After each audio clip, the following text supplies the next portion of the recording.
पंजाब की वज़ीर सेहत डॉक्टर यास्मीन राशिद कहती हैं कि वो नवाज शरीफ की बीमारी और मेडिकल रिपोर्ट पर कायम है।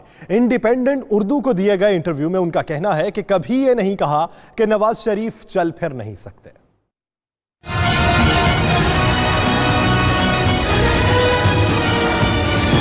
नवाज शरीफ की बीमारी का मामला, पंजाब की वज़ीर सेहत डॉक्टर यास्मीन राशिद अपने मौक़िफ़ पर बरकरार। कहती हैं अदालत ने नवाज शरीफ को मेडिकल बोर्ड की सिफारिश पर ही इलाज के लिए बैरून मुल्क जाने की इजाज़त दी।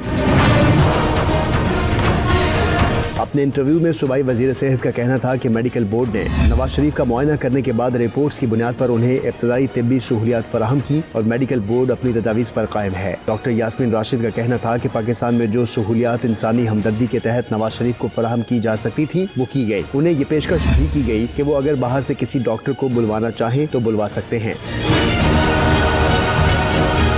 इंटरव्यू में जब उनसे नवाज शरीफ की बीमारी पर उठते सवालात के हवाले से पूछा गया तो उन्होंने जवाब दिया कि मेडिकल बोर्ड या हमने नवाज शरीफ की बीमारी और इलाज से मुतल्लिक राय दी, मगर कभी ये नहीं कहा कि वो चल फिर नहीं सकते। उनका मजीद कहना था कि डॉक्टर्स की तजवीज़ थी कि नवाज शरीफ के बाज़ टेस्ट बैरून मुल्क ही हो सकते हैं।